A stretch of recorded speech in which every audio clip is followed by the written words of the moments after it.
Salut, bienvenue sur ma chaîne. Aujourd'hui, je vais vous raconter une histoire dans laquelle une jeune fille, moi, se retrouve coincée dans un ascenseur avec un inconnu, et les choses prennent une tournure inattendue. Je m'appelle Jennifer.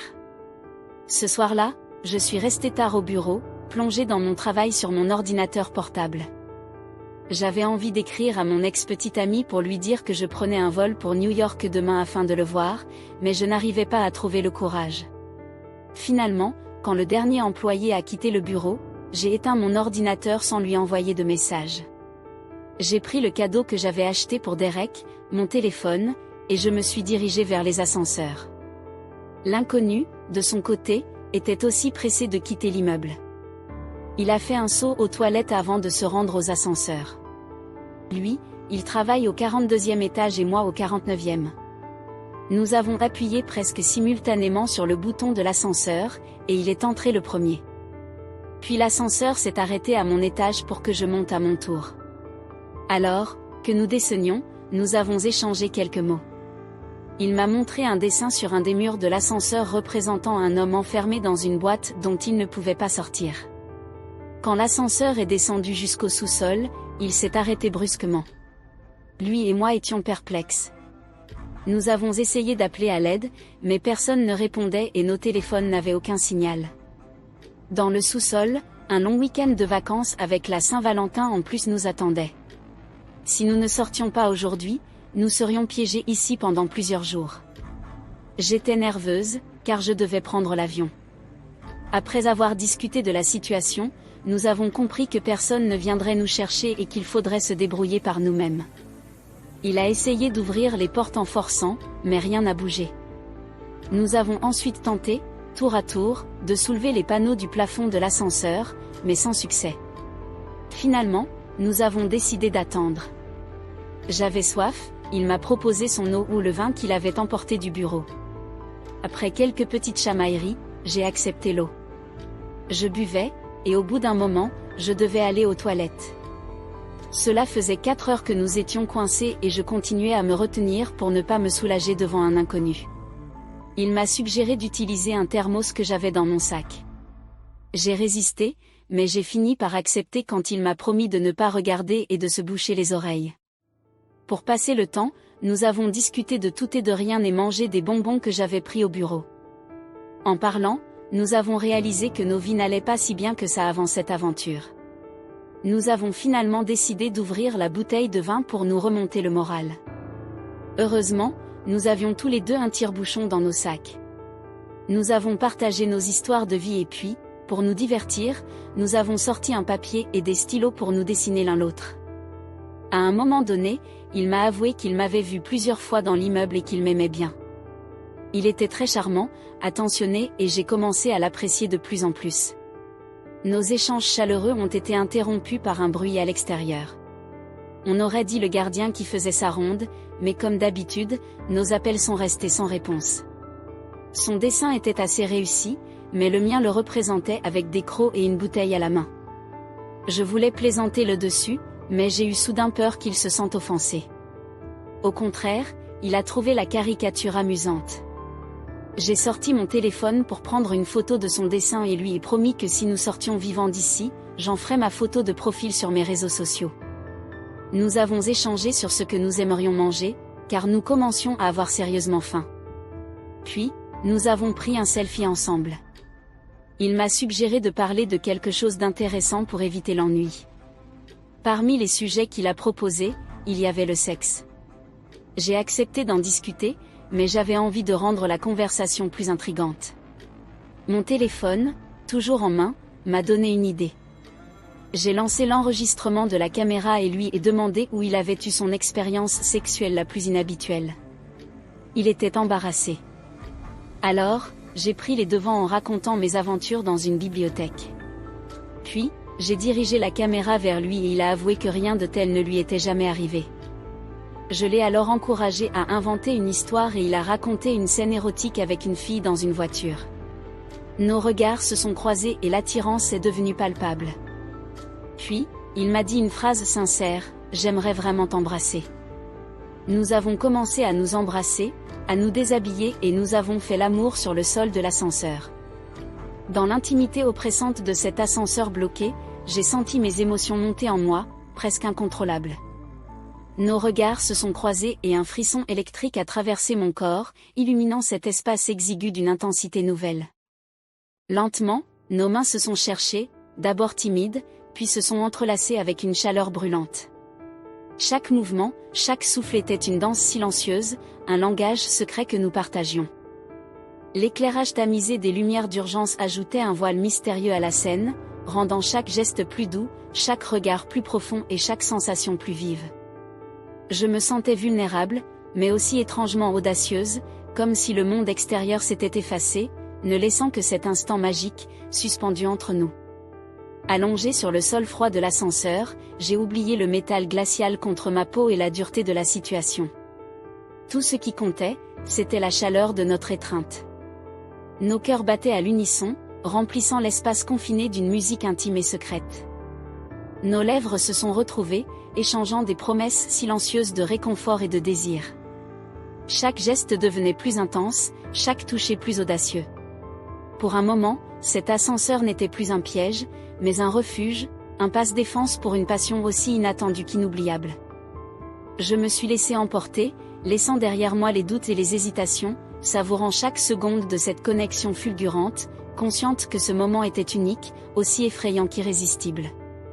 Quand tout cela a été fini, il m'a avoué avec une certaine sincérité qu'il était prêt à tomber amoureux de moi. Ses yeux brillaient d'espoir, comme s'il attendait quelque chose de ma part. Mais à cet instant, quelque chose en moi s'est figé. Je me suis instinctivement éloignée, mes mots sont devenus froids et mes gestes distants. Il m'a demandé ce qui n'allait pas, sentant que c'était le moment d'être honnête, je lui ai confessé la vérité, j'avais prévu de m'envoler pour New York pour voir mon ex.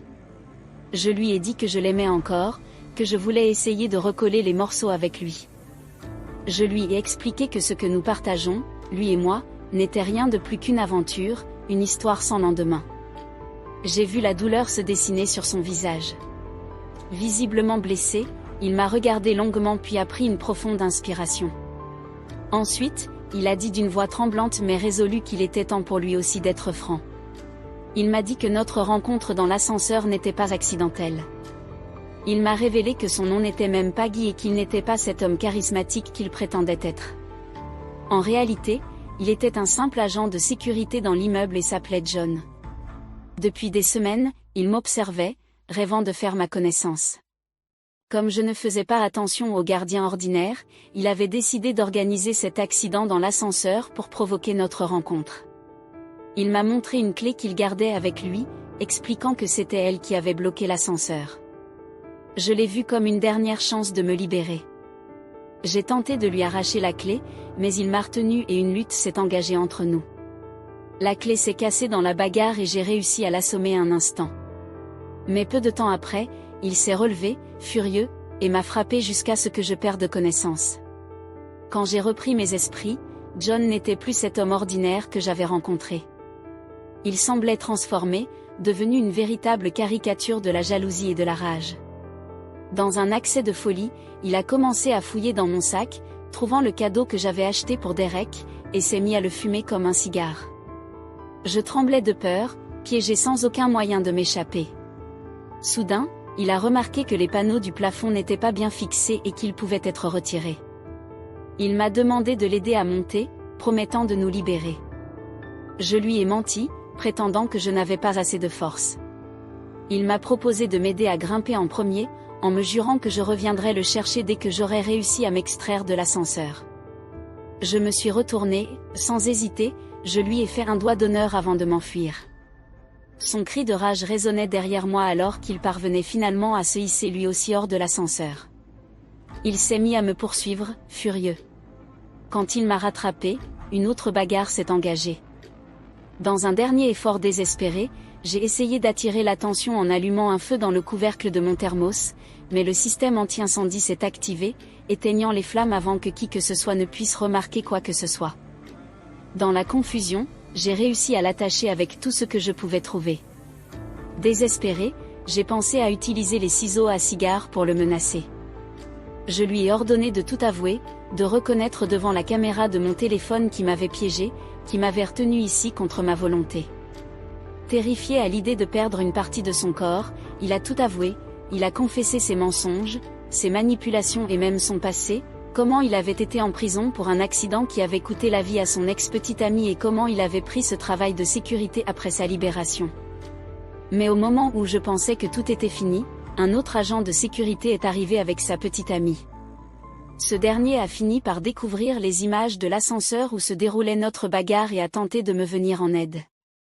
Mais John, dans un dernier accès de violence, a piégé cet agent et l'a tué. Il s'est ensuite tourné vers moi et j'ai compris que je n'avais plus d'option. John s'était transformé en véritable monstre. Après avoir éliminé son collègue, il s'est débarrassé des preuves avec une froide précision. Il a traîné le corps sans vie jusqu'à la cage d'ascenseur, jetant également ses vêtements ensanglantés pour cacher les traces de son crime. Lorsqu'il m'a frappé à nouveau, j'ai perdu connaissance. La prochaine chose dont je me souviens, c'est d'être transportée inconsciente jusqu'au coffre de sa voiture. Quand j'ai repris mes esprits, j'étais enfermée dans le noir total. Tout ce que j'entendais, c'était le bruit sourd du moteur et la route qui défilait sous nous. La panique m'a submergée, mais je savais que je devais garder mon calme. John semblait étrangement détendu. Lorsqu'il s'est finalement arrêté quelque part au milieu de nulle part, il est descendu de la voiture et est allé jeter mes affaires dans une poubelle au loin. Il croyait que j'étais morte. Cette idée me donnait un avantage, une chance. Alors, quand il a ouvert le coffre pour vérifier, j'ai bondi.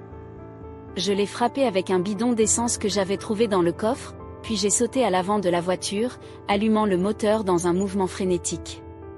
Le véhicule a démarré et j'ai appuyé sur l'accélérateur, essayant de mettre autant de distance que possible entre nous. Mais alors que j'arrivais au bout de l'allée, la voiture a calé. Je n'avais plus d'essence. À l'arrière, John m'avait vu et il s'approchait déjà, un rictus dément sur le visage. Il n'y avait nulle part où fuir. Désespéré, j'ai inversé la marche et accéléré en sa direction. L'allée était étroite, il n'avait nulle part où aller. Juste avant l'impact, il a plongé dans la grande poubelle, évitant de justesse les pneus. Je suis sorti du véhicule pour m'assurer qu'il était bien piégé là, parmi les ordures, couvert d'essence et immobilisé. Il me regardait avec un mélange de rage et de terreur. Je me suis avancé, calme et déterminé, en sortant le cigare qu'il avait pris plus tôt et en l'allumant. Je l'ai fixé un long moment, savourant cet instant de victoire. Sans un mot, je me suis retournée et j'ai jeté le cigare dans la poubelle. Les flammes ont jailli aussitôt, engloutissant John avec elles.